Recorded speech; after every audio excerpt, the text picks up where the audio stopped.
എല്ലാവർക്കും നമസ്കാരം. ഇന്ന് ഞാൻ നിങ്ങളോട് എൻ്റെ മുളക് കൃഷിയെക്കുറിച്ചും അതിനിടയിൽ നമ്മൾ കണ്ടുവരുന്ന മുളകിൻ്റെ സാധാരണ രോഗങ്ങളെക്കുറിച്ചും അതിനെങ്ങനെയാണ് പ്രകൃതിദത്തമായ രീതിയിലുള്ള നമുക്ക് പരിഹാരം കാണാമെന്നുള്ളതും ഒക്കെ നമുക്ക് പങ്കുവയ്ക്കാം. ഇവിടെ ഞാൻ ചെയ്തിരിക്കുന്നത് ഇത് ഓപ്പൺ പ്രിസിഷൻ ഫാമിംഗ് എന്നുള്ള രീതിയിലാണ് നമ്മുടെ ഈ മുളക് കൃഷി ചെയ്തിരിക്കുന്നത്. ഇതിന് ആദ്യം തന്നെ നമ്മൾ ബേസ് വളമായിട്ട് കോഴിക്കാഷ്ടം, ചാണകം, എല്ലുപൊടി, വേപ്പിൻ പിണ്ണാക്ക് ഇവയെല്ലാം ഇട്ട് നന്നായിട്ട് മണ്ണ് തയ്യാറാക്കുകയാണ് ആദ്യം ചെയ്യുന്നത്. അതിന് മുന്നേ തന്നെ നമ്മളൊരു 7 ദിവസത്തിന് മുന്നേ കുമ്മായം അല്ലെങ്കിൽ ഡോളോമേറ്റ് ഇട്ട് മണ്ണ് നല്ലവണ്ണം മുരുക്കി അത് മൂടിയിട്ടതിന് ശേഷമാണ് നമ്മൾ ഈ ചാണകം, കോഴിവളം, എല്ലുപൊടി ഇതെല്ലാം ഇട്ട് നല്ലവണ്ണം മണ്ണ് മിക്സ് ചെയ്യുന്നത്. അത് കഴിഞ്ഞിട്ട് നമ്മളിവിടെ ഒരു 5 സെൻറ്റ് സ്ഥലത്താണ് ഈ സിറ എന്ന് പറയുന്ന ഈ മുളക് നട്ടിരിക്കുന്നത്. ഇത് നമുക്ക് നല്ല എരിവും നല്ല രോഗപ്രതിരോധ ശേഷിയുള്ള നല്ലൊരു വെറൈറ്റി ആയിട്ടുള്ളൊരു മുളകാണ്. ഇത് നമ്മൾ കറക്റ്റായിട്ട് പ്രൂൺ ചെയ്ത് കൊടുക്കുകയാണെങ്കിൽ നമുക്കൊരു 8 തൊട്ട് 10 വരെയുള്ള ബ്രാഞ്ചസ് ആയിട്ട് നല്ല രീതിയിലുള്ള വിളവ് തരും. നമുക്ക് മെയിനായിട്ട് ചീരയും മുളകും നമുക്ക് ഇടവിളയായിട്ട് നമുക്ക് നടാൻ പറ്റും. അതിലൂടെ ശരിക്കും മണ്ണിന് നല്ലോണം ഒരു വീഡ് കൺട്രോൾ കിട്ടും. അതുപോലെ നമുക്ക് കുറച്ചുകൂടെ ലാഭം കിട്ടുന്നൊരു മെത്തേഡാണ് നമ്മൾ ഇടവിള കൃഷി എപ്പോഴും ചെയ്യുമ്പോൾ. പിന്നെ നമുക്ക് ഈ മുളക് നമ്മൾ ചെയ്ത് കഴിയുമ്പം അതിന് വളപ്രയോഗം നമ്മൾ ആദ്യമായിട്ട് തന്നെ സ്ട്രോങ് ബേസ് ഫെർട്ടിലൈസർ കൊടുത്തിരിക്കുന്നത് കൊണ്ട് തന്നെ നമുക്ക് വേറെ ഒന്നും ഈ ഡ്രിപ്പ് ഇറിഗേഷൻ മെത്തേഡിൽ, അതായത് പ്രിസിഷൻ ഫാമിങ്ങിൻ്റെ മെത്തേഡിൽ ഡ്രിപ്പ് ഇറിഗേഷനായിട്ട് ചെയ്തിരിക്കുന്ന ഈ മെത്തേഡിൽ നമുക്ക് കൊടുക്കാൻ പറ്റില്ല. ജൈവ രീതിയിൽ നമുക്ക് കൊടുക്കാൻ പറ്റില്ല. അതുകൊണ്ട് തന്നെ നമ്മളിതിന് ആദ്യമേ തന്നെ ബേസായിട്ടുള്ള സ്ട്രോങ് ഫെർട്ടിലൈസേഴ്സ് കൊടുക്കണം. പിന്നെ അതിനുശേഷം നമുക്ക് ജീവാമൃതം, പഞ്ചഗവ്യം, അതുപോലെ ഈ വാഴ, നമ്മുടെ പഴത്തൊലി അതെല്ലാം നമുക്ക് കൊടുക്കാൻ പറ്റുന്നതാണ്. മോര് അതെല്ലാം നമുക്ക് ഈ മുളക് ചെടികൾക്ക് കൊടുക്കാൻ പറ്റുന്നതാണ്. ഇപ്പോൾ ഇവിടെ നമ്മൾ ഡ്രിപ്പ് ഇറിഗേഷനിൽ വഴിയാണ് നനയ്ക്കുന്നത്. അതുകൊണ്ട് തന്നെ അധിക വെള്ളം കൊടുത്തു കഴിഞ്ഞാൽ നമ്മുടെ മുളക് ചെടിയുടെ പ്രധാന ഒരു പ്രശ്നമാണ് അതിൻ്റെ റൂട്ട് ചീഞ്ഞു പോകും എന്നുള്ളത്. അപ്പം നമ്മളെപ്പോഴും മിതമായ രീതിയിൽ മാത്രം വെള്ളം കൊടുക്കാൻ പാടുള്ളൂ. അപ്പം ഡ്രിപ്പ് ഇറിഗേഷൻ ചെയ്തിരിക്കുന്നതുകൊണ്ട് തന്നെ അത് നമുക്ക് വളരെ കാര്യമായിട്ട് ശ്രദ്ധിക്കാൻ പറ്റും. പിന്നെ നമ്മുടെ സാധാരണയായിട്ട് കണ്ടുവരുന്ന രോഗങ്ങളെന്ന് വെച്ച് കഴിഞ്ഞാൽ ഇലപ്പുള്ളി രോഗം ഉണ്ടാകാറുണ്ട്. അതുപോലെ ഫൈറ്റോഫോറ വാട്ടം, അതായത് നമ്മുടെ ചെടി വാടിപ്പോകുന്ന ബാക്ടീരിയൽ വാട്ടം ഉണ്ടാകാറുണ്ട്. അതുപോലെ മുളക് ഇങ്ങനെ ചീഞ്ഞു പോകുന്നത്, ഇങ്ങനെ അഴുകിപ്പോകുന്നൊരു തൈകളൊക്കെ ഇങ്ങനെ അഴുകി പോകുന്നത് കാണാറുണ്ട്. അപ്പോൾ ഇതിനൊക്കെ ശരിക്കും പറഞ്ഞു കഴിഞ്ഞാൽ അതുപോലെയാണ് വെള്ളീച്ച നമുക്ക് ഭയങ്കരമായിട്ട്, പ്രത്യേകിച്ച് ഓർഗാനിക് രീതിയിൽ ചെയ്യുമ്പോൾ വെള്ളീച്ച ഭയങ്കരമായിട്ട് നമ്മളെ എഫക്റ്റ് ചെയ്യാറുണ്ട്. അപ്പോൾ ഈവൻ നമുക്ക് മഴക്കാലത്താണെങ്കിൽ കൂടെ വേപ്പെണ്ണ സോപ്പ് വെള്ളം നമുക്ക് നല്ലോണം സ്പ്രേ ചെയ്ത് കൊടുത്തു കഴിഞ്ഞാൽ അത് ഈവനിങ്ങിൽ മാത്രമേ നമുക്ക് സ്പ്രേ ചെയ്യാൻ പാടുള്ളൂ. നമുക്ക് ആഴ്ചയിൽ 2 തവണ അത് സ്പ്രേ ചെയ്ത് കൊടുത്തു കഴിഞ്ഞാൽ അത് വളരെ എഫക്റ്റീവായിട്ടുള്ളൊരു കാര്യമാണ്.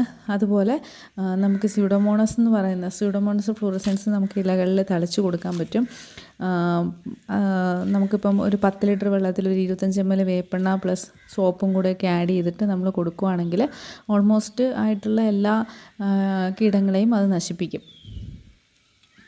പിന്നെ അതുപോലെ പ്രധാനമായിട്ട് ചെയ്യേണ്ടതെന്ന് വെച്ച് കഴിഞ്ഞാൽ നമ്മൾ അസുഖം ബാധിച്ച് വന്നിരിക്കുന്ന ഇലകൾ, ഇപ്പോൾ ഇലപ്പുള്ളി രോഗമാണെങ്കിൽ അസുഖം ബാധിച്ച് വന്നിരിക്കുന്ന ഇലകൾ, അല്ലെങ്കിൽ അസുഖം ബാധിച്ച് പോയ ചെടികൾ, അതൊക്കെ ശരിക്കും നമ്മൾ നശിപ്പിച്ച് കളയണം. ഇപ്പോൾ വാട്ടരോഗം പോലുള്ള അസുഖങ്ങളൊക്കെ വന്നു കഴിഞ്ഞാൽ ആ ചെടി നമ്മൾ മുഴുവനോടെ പിഴുത് കളയണം. അല്ലെങ്കിൽ അത് ആ നിൽക്കുന്ന ബാക്കി ചെടികളിലെ എല്ലാം അഫക്റ്റ് ചെയ്ത് ഫുൾ സ്ഥലത്തേക്കും അത് പടരും. അതുപോലെയാണ് നമുക്ക് വൈറസ് രോഗം ഉണ്ടാകുന്നത്. അപ്പോൾ നമുക്കിതിന് മെയിനായിട്ട് ചെയ്യാൻ പറ്റുന്നതെന്ന് വെച്ച് കഴിഞ്ഞാൽ നല്ല ആരോഗ്യമുള്ള തൈകൾ തിരഞ്ഞെടുക്കുക, നല്ല ഇനം തൈകൾ തിരഞ്ഞെടുക്കുക. ഞാനിപ്പോൾ ഇവിടെ എടുത്തിരിക്കുന്നത് 1 മാസം പ്രായമുള്ള തൈകളാണ്. അതുകൊണ്ട് തന്നെ നമുക്കിതൊരു 60 ദിവസം ആകുമ്പം നല്ല രീതിയിൽ വിളവെടുത്ത് തുടങ്ങാൻ കഴിയും. നമ്മൾ വിത്ത് നേരിട്ടിട്ടാണ് ചെയ്യുന്നതെന്നുണ്ടെങ്കിൽ നമുക്ക് വിളവെടുപ്പിനൊരു 90 ദിവസം വരെയൊക്കെ താമസം വരും. പ്രത്യേകിച്ച് സിറ എന്ന് പറയുന്ന വെറൈറ്റി നമുക്ക് നല്ലപോലെ വിളവ് തരുന്നത് കൊണ്ട് തന്നെ നമ്മളെപ്പോഴും നല്ല ആരോഗ്യമുള്ള ഒരു 1 മാസം പ്രായമുള്ള തൈകളൊക്കെ നടുവാണെങ്കിൽ കുറച്ചുകൂടെ വളരെ നല്ലതാണ്. പിന്നെ നമുക്ക് ഈ ചെടികൾക്കിടയിലുള്ളൊരു ഗ്യാപ്പ്, ഒരു 40 സെൻറ്റിമീറ്റർ ഗ്യാപ്പൊക്കെ നൽകണം. കാരണം ആ ചെടികൾക്ക് ഒരു അത്യാവശ്യം മര്യാദയ്ക്കുള്ളൊരു ഇടം നമ്മൾ കൊടുത്തില്ലെങ്കിൽ ചെടികൾക്ക് വളരാനുള്ള സൗകര്യം ഉണ്ടാകത്തില്ല. അപ്പോൾ നമ്മളിങ്ങനെ ഒരു 40 സെൻറ്റിമീറ്റർ ഗ്യാപ്പൊക്കെ ഇട്ട് നടുവാണെങ്കിൽ ചെടികൾക്ക് വളരാൻ സൗകര്യവും നല്ലൊരു വായുസഞ്ചാരവും ഒക്കെ നല്ലതുപോലെ ചെടികളിൽ കിട്ടും. പിന്നെ നമുക്ക് ഈ മുളക് ചെടികളിൽ ഏറ്റവും കൂടുതൽ വരുന്നത് ഒരു കാൽഷ്യം ഡെഫിഷ്യൻസിയാണ് മുളക് ചെടികളിൽ എപ്പോഴും കണ്ടുവരുന്നത്.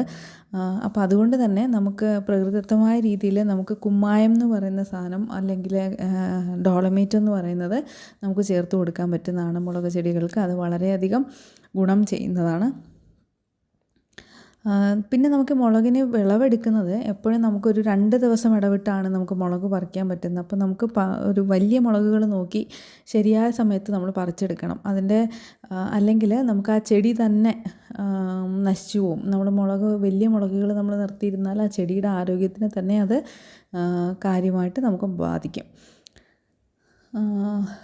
ഇപ്പം നമ്മൾ കണ്ടിരിക്കുന്ന ഈ വീഡിയോയിൽ നമ്മൾ ചെയ്തിരിക്കുന്ന പോലെ വളരെ കുറച്ച് കാര്യങ്ങൾ ചെയ്താൽ തന്നെ നമുക്ക് മുളക് കൃഷി ചെറിയ രീതിയിൽ ചെയ്താൽ പോലും നമുക്ക് നല്ല രീതിയിൽ വിളവ് തരുന്നതാണ്. ഇപ്പോൾ നമുക്ക് എല്ലാ വീടുകളിലും ആവശ്യമുള്ളൊരു സാധനമാണ് മുളക്.